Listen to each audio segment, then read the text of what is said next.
Iya, bayar iya. pegawai bersama, Patungan lah ya. nah dan seterusnya gitu Iya. kan, distrik bersama, wifi bersama gitu kan. Nah, sembari nanti disempurnakan tentang sistem pelaporan dan buku-buku protokol dan seterusnya. Harusnya ini yang menjadi fokusnya pengurus di tingkat pusat, bro. Tapi ini seharusnya masalah ini bisa menjadikan pemikiran untuk jadi melebur dong. Ya, Karena permasalahan ini jauh lebih urgent ketimbang sangat urgent. kalau ketimbang hanya sebatas kursi, Iya, jabatan. bagi-bagi aja lah. Kan kawan-kawan juga nggak semua kepengen jadi pengurus. Ya. Saya dari awal-awal juga saya bilang enggak, saya hanya ingin menggiring supaya kawan-kawan tetap taat ajas. Ya. Oh, Bang Eki ikut ke enggak, saya cukup. Ya. Silakan yang muda-muda.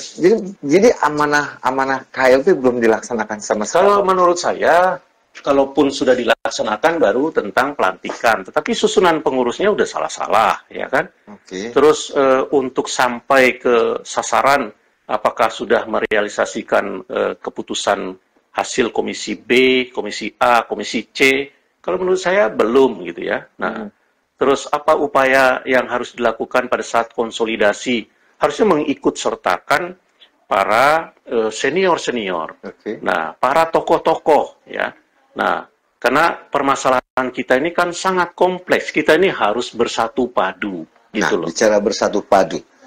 Dualisme ini apakah akan mewujudkan hal tersebut? Ya, idealnya diwujudkan ya kan. Nah, Tapi dualisme semua ini apakah bisa mewujudkan bersatu padu? harusnya begitu. Harus bisa. Harus begitu. Jadi penyelesaian pertama itu Dualisme ini melebur. dualisme ini lebur. Tentang apa bargaining positionnya silakan saja. Atur saja. Oke. Yang kedua ya, masing-masing nanti akan berupaya untuk mendapatkan SK pengesahan. Tapi mudah-mudahan ini tidak. Nah, ada yang nanya tuh. Jadi sampai kapan, Bang? Yang ketiga ya, melalui pengadilan. Putusan ini akan satu jadi arang, satu jadi abu. Dan akhirnya yang rugi ya kita semua. Nah, tapi ada upaya terakhir ya, yang menurut saya ya, ini yang harus diambil, harus dilakukan oleh kementerian dengan mengeluarkan Permen Kumham ya, sesuai dengan pasal 82 ayat 5. Wow.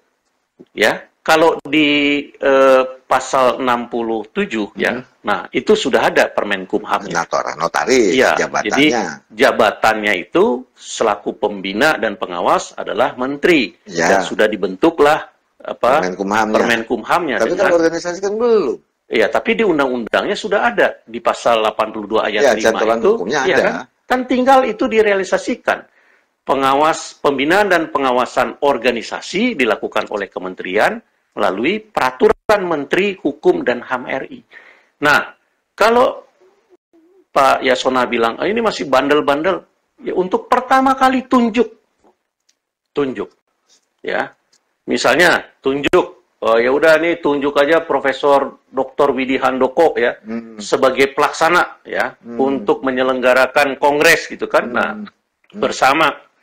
Nah, dikasih waktu maksimal 6 bulan gitu kan, atau 1 tahun. Nggak apa-apa. Nah, setelah itu, lakukan penyempurnaan anggaran dasar. Kalau sudah tidak layak one man, one vote, ya sudah, kita buat sistem delegasi.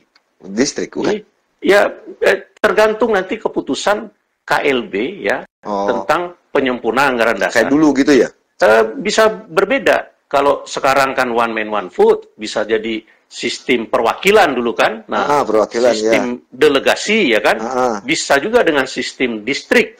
Jadi misalnya ada 33 pengwil. Dibagi 3 distrik. Terus 6 distrik. apakah dibagi 3 atau nanti sistem pemilihannya itu di masing-masing pengwil, di masing-masing pengwil yang diikuti oleh seluruh pengda. Nah, kemudian nanti dibuat mekanisme sehingga tidak perlu kawan-kawan itu berbondong-bondong datang ke satu titik ya betul. Dengan peserta yang diinginkan itu kalau dari 23.000 paling enggak kan harus 17.000 misalnya kan ya, mana ada 17.000 tempat yang ke 50.000 50% plus 1 ya iya. Nah, jadi lebur dan saya lihat juga komposisi pengurus kemarin itu juga ya saya hanya melihat ya sekilas-sekilas kok kayaknya tidak pada porsi yang pas gitu loh. Ada sependapat Ya. kok.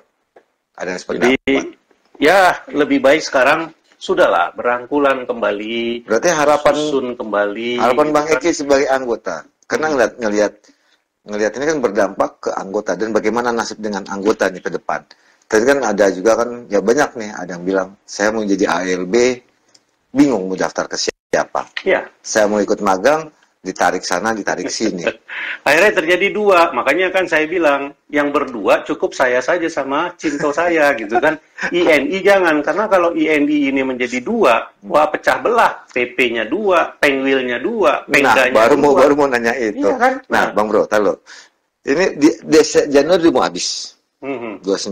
Berarti harapan di tahun 2024 tinggal 11 bulan. Apa yang ingin Bang Eki sampaikan? Selesai kita pemilu, ya. Selesai kita pemilu. Februari, oke. Ya, Februari ya, nggak tahu nanti 2 putaran gitu kan. Tapi selesai Februari ini, ya, itu mesti konkret, ya, mesti konkret. Jadi ketua umum versi KLB, ketua umum versi Kongres, ya, itu harus duduk bersama. Oke. Jangan lagi lihat ya ke belakang, lihat ke depan, lihat ke depan. Karena ini untuk kepentingan para anggota. Oke. Anggota yang mau mendaftar sebagai ALB, uangnya kemana disetor? Karena kalau disetor ke satu pihak yang lain nanti bisa menuntut dan belum tentu juga anak ini ya menyetujui itu gitu kan. Nah, ya akhirnya nanti akan jadi kasus hukum. Terus setelah dia jadi ALB, ada kegiatan yang dia harus ikuti magang bersama. Magang bersama itu ada 4 semester yang kita sudah tata gitu kan. Nah, ini seharusnya kan diselenggarakan oleh Pengda dan Pengwil. Nah, PP itu hanya kebijakan. Nah, nanti mau ikut Pengda yang mana? Kalau ini dibiarkan berlanjut terus, akhirnya Pengda ada 2, Konverda ada 2. Nah, bingung lagi magang yang mana? Atau Konverwilnya ada 2, Pengwilnya pun ada 2. Mau ikut yang mana? Nah, karena kalau ikut di salah satu, nanti sudah keluar duit, keluar waktu, ya kan, tenaga pikiran, terus tiba-tiba nanti tidak diakui, gitu kan. Nah, makanya sebelum terjadinya kongres dan kongres luar biasa, saya selalu menyampaikan ke para anggota. Dia tanya, Bang, kita ikut yang mana? Saya bilang, ikut yang mana saja, ya. Karena tidak boleh salah satu PP, kalau waktu itu belum ada kongres dan KLB, tidak boleh salah satu PP yang memplot bahwa ini yang sah. Nggak boleh. Jadi intinya ikut karena waktu kan berjalan. Iya, betul. Tamat, apa dia harus menunggu kekisruhan ini selesai dulu? Lama. Nggak jadi notaris. Nah, jadi daftar. Mau sekarang bayar kemanapun gitu ya. Terus mau daftar kemanapun ya. Yang lain tidak boleh komplain. Ya, karena dia tidak mempersiapkan. Jadi apapun ini harus diakui. Dia sudah setorkan 2,5 juta, dia sudah mendaftar, sudah melengkapi ini itu dan seterusnya. Mereka ikut magang, ya. Terus yang mana aja ikut. Yang penting diselenggarakan oleh Pengda dan Pengwil. Nah, PP yang manapun harus tetap mengakui anggota. Anggota nggak boleh dikorbankan. Terus yang mau menyediakan poin untuk pindah wilayah, misalnya dari Karawang, misalnya pindah ke Jakarta, misalnya ya. Nah, rekomendasi dari PP, misalnya PP yang mana? Nggak usah pakai PP. Pak Dirjen kan udah bilang, langsung aja ke kementerian. Nah, nggak usah rekomendasi PP. Kalau ini akhirnya akan merusak. Ya kan? Nah, ada peluang tersebut, ada nggak hal tersebut itu sudah merambah ke daerah? Dengan dilakukan pembiaran, ya, ini akan menimbulkan permasalahan-permasalahan baru. Sekarang di tingkat PP, bergulir ke Pengwil-Pengwil. Setelah itu ke Pengda-Pengda. Karena masa konsolidasi. Nah, apakah ini mau dibiarkan? Makanya saya sampaikan, di awal seharusnya ini yang harus mereka lakukan. Berpelukan, iya kan? Cowok-cowok, Bang. Hah? Cowok-cowok.